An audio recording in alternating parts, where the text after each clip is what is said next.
ने बताया था, एक ही बंदा नहीं सुन रहा था। वो कौन था? चुगली करने वाला। और भी ऐसी कई चीजें जो हम लोग अपने जीवनों में देख सकते हैं, जिस वजह से हम अपने किसी बहुत चाहने वाले को परमेश्वर के नजदीक नहीं ला पाएंगे, क्योंकि अभी तक हम खुद ही उसके नजदीक नहीं आते। अभी तक हमारा जीवन पूरा काला है। एक अंधेरे वाले कमरे में हम बिल्कुल अंधेरे में ही बैठे हैं। अभी तक उजियाला आया नहीं। जिस दिन उजियाला आ जाएगा उस दिन हमारा भाई बहन कहेगा कि सब कुछ हो गया, कि हम बदल गए। परमेश्वर और बाइबल के हिसाब से जीवन जीना क्या होता है वो मैं आपको बताता हूँ। बाइबल हमें सबसे पहले सिखाती है सच्चाई। क्या सिखाती है? दुश्मनों से प्यार करना। तीसरा मेहनत, सबसे ज्यादा मेहनत। चौथा है जो सबसे कठिन है, वो है माफ करना। यहाँ पे अगर चर्च के बाहर अगर आप लोगों के साथ प्रभु ना करे, अगर आप लोग किसी से अपने घर पहुंचने के बाद आप लोग अपने किसी जानकार से अगर मिलते हैं और वो आपसे उल्टा बोलता है, यहाँ पे आप लोग चर्च में बैठे कोई झूठ मत बोलना, अगर आपको वो यहाँ थप्पड़ मारे तो कितने लोग ये वाला गाल उसको देंगे? कोई नहीं देगा। कोई देगा? लेकिन कितने लोग ये चाहते हैं कि हम गलती करते हैं तो प्रभु हमें माफ कर दे? उसके लिए तो हाथ खड़ा कर सकते हैं जितने लोग ये चाहते हैं। है कोई? सब चाहते हैं। वाह, सब चाहते हैं हमें माफी मिल जाए, लेकिन हम अगर हमें कोई थप्पड़ मारेगा तो हम क्या करेंगे? ये हाथ 5 की 5 उंगली उसके छपनी चाहिए। ठीक है ना? सब हाँ कहते हैं, बहुत अच्छी बात है। हाँ नहीं, कोई नहीं, वो तो समय बताएगा जब परिस्थिति आ जाती तब कौन क्या करते। ठीक है, ठीक बात है ना? तो बाइबल हमें ये भी सिखाती है क्षमा करना। जब तक हम क्षमा नहीं करेंगे तब तक हमारे लिए क्षमा परमेश्वर कैसे देगा? हमें पापों से छुटकारा मिलेगा कैसे? आगे बढ़ते हैं, कष्ट सहना। यह भी बाइबल में एक चीज है, कष्ट सहना। परमेश्वर ने किसके लिए कष्ट सहा? किसके लिए? हम सब लोगों के लिए। हम में से कितने लोग हैं परमेश्वर के लिए कष्ट सह सकते हैं? अच्छा, एक सह सकते हैं, बहुत बड़ी। ठीक है, वेरी गुड। सबसे बड़े तो रोहित सह सकते हैं। ठीक है, आगे और रागिनी आगे। ठीक है, बहुत बढ़िया। तो मतलब परमेश्वर के लिए कष्ट सह सकते हैं ना? अभी आप लोगों ने मुझे बोला कि अगर हमें कोई थप्पड़ मारेगा तो हम उसके ये वाला हाथ रख के देंगे। दूसरा, एक पास्टर मेट्रो के अंदर विदेश में प्रचार कर रहे थे और जितने हमारे जवान भाई बहन है उस जैसा ही एक भाई बैठा था। कुछ लोग उनके प्रचार सुन रहे थे, जैसे आप लोगों के मैं बीच में प्रचार करूं तो आप लोग प्रचार सुन रहे हैं। एक बंदा वहां पे था, बड़ा कूल, बड़ा स्टाइलिश किस्म का। उसने क्या करा, वो उस पास्टर के ऊपर चिल्लाने लगा कि मुझे नहीं सुनना, ये आवाज मुझे चुभ रही है, ये आवाज मैं सुनना ही नहीं चाहता, क्यों प्रचार कर रहे हो, मैं नहीं सुन सकता। बाकी जो लोग थे वो लोग सुन रहे थे। उसने क्या करा, वो पास्टर सुनाता गया सुनाता गया सुनाता गया, वो ढीठ बन के पीछे पड़ गया। उसने कहा नहीं सुनना नहीं सुनना नहीं सुनना। वो अपना काम कर रहा था। उस बंदे ने क्या करा, उसने पास्टर को ऐसा थप्पड़ मारा, वो बेचारा मेट्रो में गिर गया।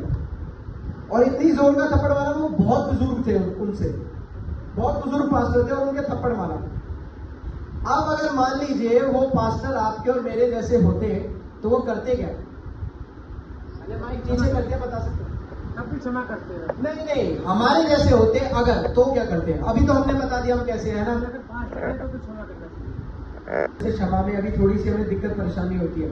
उन पास्टर ने क्या करा, थप्पड़ खाने के बाद भी कहा यहाँ पे भी मुझे मारो। वो हंस रहा था बंदा कि यहाँ क्यों मारते, क्यों कह रहे हैं। 15-20 मिनट तक ये बहस चलती रही। 2 थप्पड़ पास्टर को पड़ गए। वो बंदा सोच रहा था कि कैसा ढीठ है, इसको शर्म ही नहीं आ रही। मुश्किल से 15 मिनट बाद वो घुटने टेक के इतना रोने लगा मेट्रो में। उसने कहा कि मैं इतना फ्रस्ट्रेटेड हूँ, मैं इतना परेशान हूँ, मैं समझ ही नहीं पा रहा मैं क्या कर रहा हूँ, मुझे क्षमा कर दीजिए। उस पास्टर का 2 बार थप्पड़ खाना एक जिंदगी बचा गया।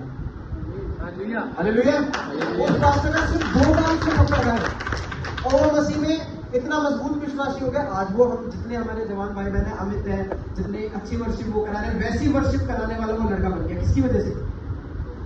क्योंकि उनके अंदर आत्मा के फल थे और जो सुसमाचार का जीवन परमेश्वर ने हमें बताया वैसा वो जीवन जी रहे थे सुसमाचार के हिसाब से।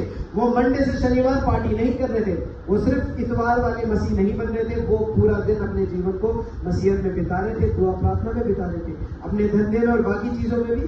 उन्होंने बहुत सच्चाई से, ईमानदारी से, दुश्मनों से प्यार करके, क्षमा देके, कष्ट सहकर और अपना मेहनत करके, कई चीजें करके, लोगों से प्यार करके उन लोगों ने अपने आप को ऐसा बनाया। ऐसे वो सच्चे विश्वासी बनते हैं।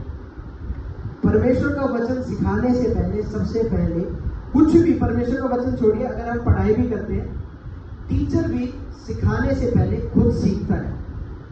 मैं ठीक कह रहा हूं? एक टीचर भी खुद सिखाने से पहले सीखता ही है। अभी मैं थोड़ा बहुत आप लोगों के सामने मैं छोटा मोटा एक टीचर बन गया हूं, लेकिन उससे पहले मैंने भी थोड़ा सीखा है कहीं से, टूटा फूटा ज्ञान ले इकट्ठा करके यहाँ से तब मैंने सिखाना शुरू करा। मेरे पास जो 4 स्टूडेंट है वो ऐसे मिले, मैं उनके सामने जाते ही खड़ा नहीं होगा कि मैं जाकिर हुसैन हूं, या मैं बहुत बड़ा एक गिटारिस्ट हूं, या मैं बहुत खतरनाक इंसान हूं कि मुझे सब आता है। मैंने सीखा 2018-19 से मैंने पूरा 1 साल यूट्यूब से मैंने सीखा, और फिर ये तो परमेश्वर की महिमा है कि OLX जो कोई ऐप चलती भी नहीं है, जिसपे एड्स नहीं डलती, मैंने उस पर ऐसी ऐड डाली कि मुझे कोई जॉब मिले, और वहां से मेरी जर्नी स्टार्ट हुई। जिस एप्लीकेशन पे लोग अपना पुराना सामान बेचते हैं, मैंने वहां पे अपनी गिटार क्लास की पोस्ट डाली। वहां से मुझे ऐसा कांटेक्ट मिला कि परमेश्वर की ऐसी दया हुई, मेरी एज भी कम थी, लेकिन तब भी मुझे काम मिला, और बहुत ही अच्छा काम मिला। तो ऐसा क्यों हुआ? क्योंकि मैं अपना काम कर रहा था, मैं अपनी मेहनत में लगा था। सीखने से पहले मैंने थोड़ा सीखा भी। बाइबल भी सिखाने से पहले, या परमेश्वर का वचन सिखाने से पहले, हमें सबसे पहले खुद सीखना पड़ेगा। प्रचार करने से पहले, परमेश्वर का कलाम बताने से पहले, हमें घुटने पे बैठ के प्रार्थना करनी पड़ेगी अपने जीवन के लिए। क्या हम तैयार हैं? क्या हम लोग इस लायक है कि हम अपने भाई बहन को बचा सकते हैं? यदि अगर हमारा जीवन रोजाना पाप में गुजर रहा हो, रोज हम डेली कुछ ना कुछ गुनाह कर रहे हैं, कुछ गलती कर रहे हैं, आप दुनिया का कोई भी प्रचार ले आइए, कोई भी आप बाइबल की आयत ले आइए, आप में से कोई भी उसके जीवन को नहीं बदल पाएगा। यदि हम